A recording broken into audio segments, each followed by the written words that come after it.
سورہ نحل قرآن مجید کا 16واں سورہ ہے اور آیت کا نشان 125 ہے۔ پروردگار نے اپنے حبیب کو تبلیغ کے طریقے بتلاتے ہوئے ارشاد فرمایا، ادعو الی سبیل ربک، حبیب اپنے اللہ کی سبیل کی طرف، اپنے اللہ کے راستے کی طرف لوگوں کو دعوت دو، لوگوں کو بلاؤ۔ کس طریقے سے بلاؤ؟ بالحکمت، حکمت کے ذریعے، والموعظۃ الحسنہ، اور اچھی نصیحت والی باتوں کے ذریعے، وجادلہم باللتی ہی احسن، اور حبیب اگر کوئی بحث کے لیے آ جائے تو اس طریقے سے بحث کرنا جو بحث کا بہترین طریقہ ہو۔ ان ربک هو اعلم بمن ضل عن سبیلہ، حبیب تمہارا اللہ، تمہارا رب بہت اچھی طرح جانتا ہے کہ کون اس کے راستے سے ہٹ گیا ہے، وهو اعلم بالمهتدین، اور وہ ہدایت پانے والوں کو بھی خوب اچھی طرح پہچانتا ہے کہ ہدایت پانے والے کون ہیں اور اس کے راستے سے ہٹے ہوئے لوگ کون ہیں۔ کیسے تبلیغ کرو؟ حکمت کے ذریعے، موعظہ حسنہ کے ذریعے۔ حکمت کے معنی بات کی گہرائی تک پہنچا دینا۔ انسان کو حکمت کے ذریعے جب بات ہوگی تو انسان کو کسی چیز کی گہرائی تک پہنچا دینے کا نام حکمت ہے۔ تو حکمت کے ذریعے دعوت دو اسلام کی، تبلیغ کرو اسلام کی، والموعظۃ الحسنہ، اور اچھی نصیحت کے ذریعے تبلیغ کرو اسلام کی، وجادلہم باللتی ہی احسن، اور اگر لوگ تم سے بحث کو آمادہ ہو جائیں تو ویسے بحث کرو جو بحث کا بہترین طریقہ ہو، لہجہ شیریں ہو، دھیما ہو، پیار محبت کی فضا ہو۔ جادلہم باللتی ہی احسن، جدال کرو احسن طریقے سے، احسن یعنی بحث کا بہترین طریقہ۔ دیکھیے دنیا میں جب بھی کوئی نبی آیا تو اس کے سامنے 3 قسم کے لوگ آئے۔ پہلے لوگ وہ تھے جو سمجھنا چاہتے تھے کہ واقعاً یہ نبوت ہے کیا اور یہ دین کیا ہے، ان کی خواہش یہ تھی کہ معلوم کرنے کہ یہ نبی جو دین لایا یہ ہے کیا، یہ پہلی خواہش ہے سنجیدہ لوگوں کی۔ اچھا دوسرا گروہ ان لوگوں کا تھا کہ بھائی اگر اس نبی کو نہ مانے تو نقصان کیا ہے، اور نبی کو مان لے تو فائدہ کیا ہے۔ فائدے اور نقصان کی بنیاد پر ایک گروہ اس دین کو پرکھنا چاہ رہا ہے۔ تیسرا گروہ دانشوروں کا گروہ جو ہر بات کے اوپر بحث کے لیے آمادہ ہو جاتے ہیں، بحث، تکرار، غیر ضروری گفتگو۔ تو 3 ہی قسم کے لوگ ہوتے ہیں ہر نبی کے سامنے، یا وہ ہوں گے جو بات کو سمجھنا چاہیں گے، یا وہ ہوں گے جو نفع نقصان کو سمجھنا چاہیں گے، یا وہ ہوں گے جو بحث کرنا چاہیں گے۔ حبیب اگر کوئی بات سمجھنے آ جائے تو حکمت کا ذریعہ سمجھا دے، اگر کوئی نفع اور نقصان معلوم کرنے آئے تو موعظے کا ذریعہ بتلا دے، اور اگر کوئی بحث پہ آمادہ ہو جائے تو طریقہ وہ ہو جو بحث کا بہترین طریقہ ہو۔ تو جو اسلام بحث میں جھگڑے کو پسند نہیں کرتا، یہی سے پتہ چلے گا کہ اللہ کا اسلام اور ہے، اسلحوں کا اسلام اور ہے۔ اسلام نے پروٹوکول کا کتنا خیال رکھا، لا تطرد الذین یدعون ربہم بالغداۃ والعشی یریدون وجہہ، پوری آیت بھی نہیں پڑھوں گا۔ حبیب ان لوگوں کو اپنے پاس سے نہ اٹھاؤ جو دن اور رات اللہ کی عبادت کرتے ہیں۔ اب آخر رکا پڑھا ہوں، فتطردہم فتکون من الظالمین، اگر تم نے انہیں اٹھا دیا تو تم ظالم بن جاؤ گے۔ اب مجھے بتاؤ کہ پیغمبر کو یہ حق نہیں ہے کہ اپنی محفل سے کسی کو اٹھا دیں؟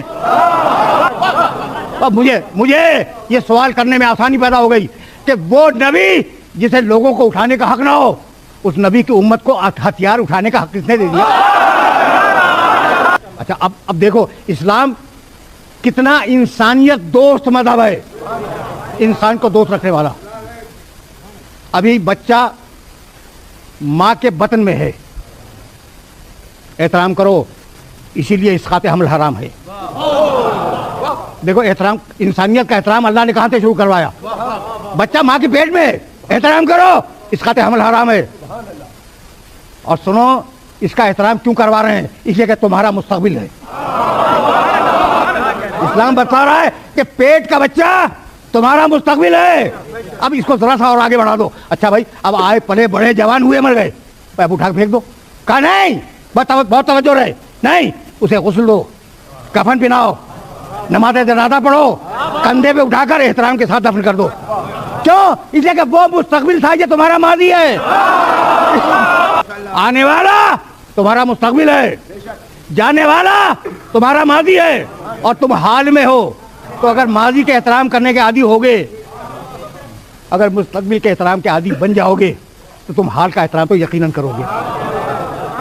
پہنچا دو، یہ میرا پیغام ہے پوری انسانیت کے نام.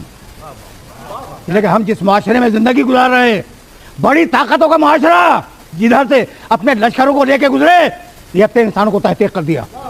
کوئی کسی کو پوچھتا نہیں ہے، کہیں انسانیت کا احترام نہیں ہے.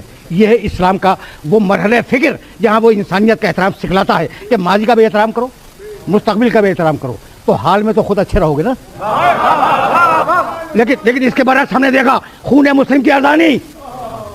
کون سا ایسا شہر ہے جہاں مسلمانوں کا بہتا ہوا لہو تمہاری نگاہوں کے سامنے نہیں ہے؟ خصوصاً مسلم بلاک کی بات کر رہا ہوں میں. کہیں امن ہے؟ اسلام کا مشن تھا کہ آئے احترام کرو، جائے احترام سے اسے واپس کرو، خود احترام کے ساتھ رہو. لیکن ایسی بے احترامی دنیا میں دیکھی نہیں گئی جیسی آج خون انسان کی بے احترامی کی جا رہی ہے. تو اب یہ جھگڑا ہوا کہاں سے؟ جھگڑا ہوا پروردگار نے کہا اسے سجدہ کر.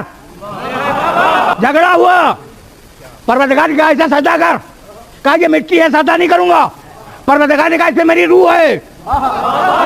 ابلیس نے کہا انسان مٹی ہے، اللہ نے کہا انسان میں میری روح ہے. تو جو مٹی سمجھے گا وہ قاتل ہوگا، جو روح سمجھے گا وہ مقتول ہوگا.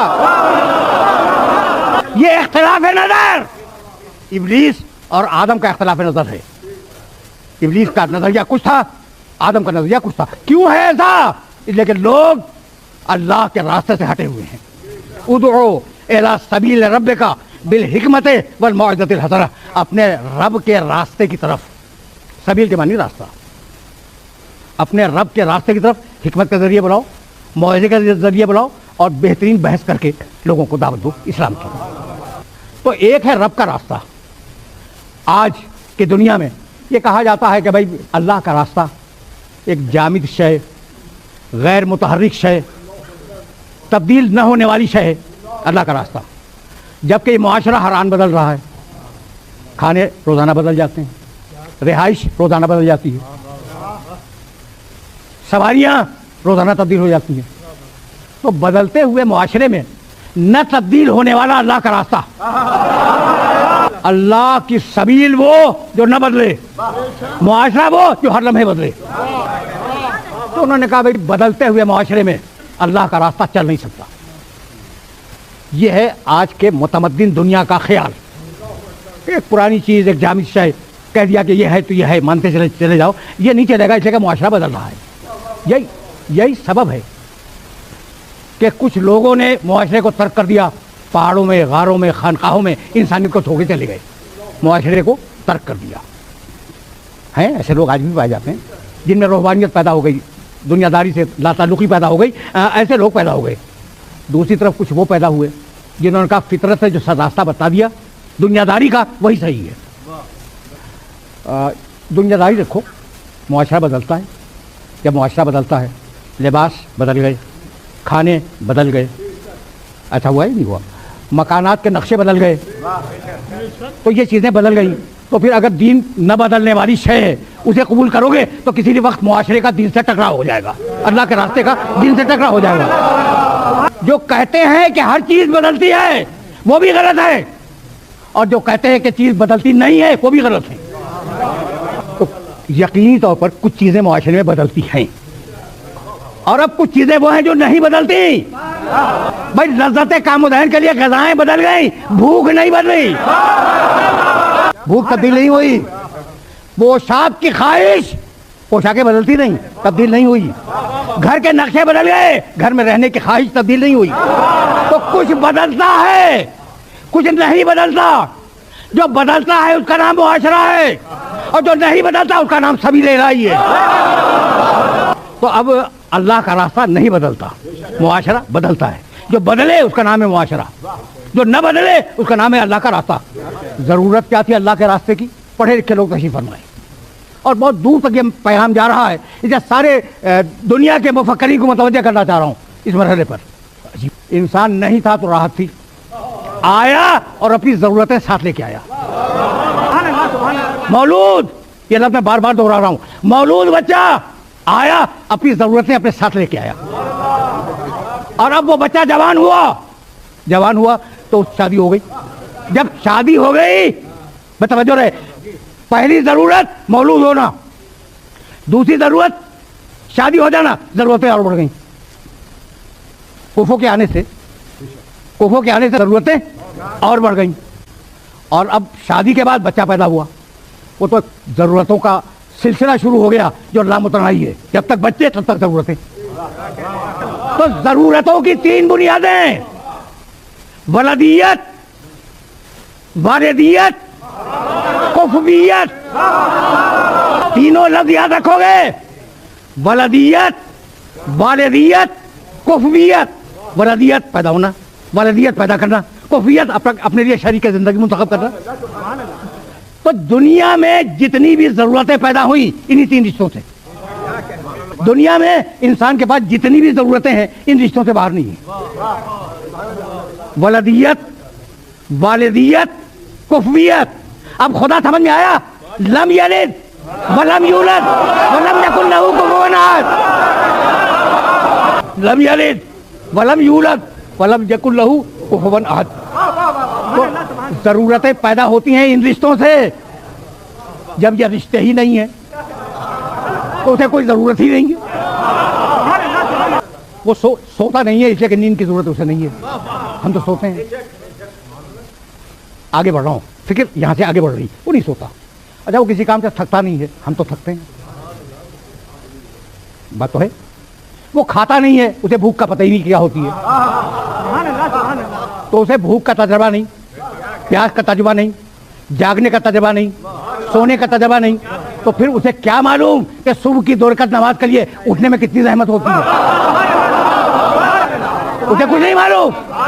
تو جب تجربہ نہیں ہے تو اس کا احکام میرے لیے لازم تو نہیں ہے، میں تو عمل نہیں کروں گا۔ یا تو تجربہ کرے جو کر نہیں سکتا، یا ایسا بھیجے کہ جس کا تجربہ اس کا تجربہ ہو، ایسا بھیجے کہ جس کا تجربہ اللہ کا تجربہ کہلائے۔ یہی سبب ہے کہ قرآن نے آواز دی پیغمبر اکرم کے لیے، وما رمیت اذ رمیت ولکن اللہ رمی۔ حبیب یہ جو کنکریاں تو نے پھینکی ہے نا، تو نے نہیں پھینکی، اللہ نے پھینکی ہے۔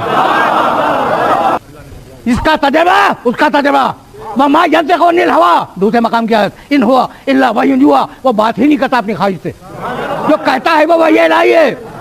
ایک ثبوت میں نے عمل کا دیا، ایک ثبوت قول کا دیا۔ پتھر پھینکے رسول، اللہ کا میں نے پھینکا، رسول کا عمل اللہ کا عمل، بولے رسول اللہ کا میں بولا۔ انسان یا قول ہے یا عمل ہے، تیسری کوئی چیز نہیں۔ آپ سوچتے رہیے گا میرے اس جملے کو، یا آپ کام کر رہے ہوں گے یا آپ بول رہے ہوں گے، نہیں سوچ رہے ہوں گے بول رہے ہوں گے۔ انسان یا قول ہے یا عمل ہے، رسول کے قول پر وحی الہی کی مہر، رسول کے عمل پر وحی الہی کی مہر۔ بھائی عجیب بات ہے، میں کیسے اپنے سننے والوں کی خدمت عرض کروں کہ آسانی سے یہ مرحلہ گزر جائے۔ بھائی عجیب بات ہے، یوسف کی آنکھیں میری آنکھیں ہیں نہیں ہے، نہیں ہے، موسیٰ کا چہرہ میرا چہرہ ہے نہیں ہے، ٹھیک ہے نا، اسماعیل کے کان میرے کان جیسے ایسا نہیں ہے، کہیں نہیں ہے۔ بس سارے پیغمبروں میں محمد رسول اللہ کو منتخب کیا اور کہا اس کے ہاتھ میرے ہاتھ، اس کی زبان میری زبان۔ تو مالک محمد رسول اللہ کے ہاتھ سے اور زبان سے کیا کام لینا چاہ رہا ہے؟ کہتا کہ اس کی زبان میری زبان ہے، اس کے ہاتھ، یا دوسرے مقام پہ بھی آیت موجود ہے، ید اللہ فوق ایدیہم۔ یہ محمد رسول اللہ کی تو بیعت جو کر رہے ہو نا، تو یہ محمد کا ہاتھ نہیں ہے، اللہ کا ہاتھ ہے۔ تو میرے رسول کا ہاتھ اللہ کا ہاتھ، میرے رسول کی زبان اللہ کی زبان، یہ کام کیا لینا ہے؟ کہا اس دن دیکھنا جب میرا نبی ہاتھوں سے بلند کرے گا۔ میں نے آیت کیا پڑھی؟ ادعو الی سبیل ربک، حبیب لوگوں کو اللہ کی سبیل کی طرف، یعنی اللہ کے راستے کی طرف بلاؤ۔ بہت توجہ رکھیے گا۔ لیکن اسی راستے کے لیے وہ ایک لفظ اور استعمال کرتا ہے، وَأَنَّ هَذَا صِرَاطِي مُسْتَقِيمًا۔ کون صراط سے واقف نہیں ہے؟ صراط کے معنی راستہ، پل صراط یعنی وہ پل جو اس راستے کے اوپر سے گزرتا ہے۔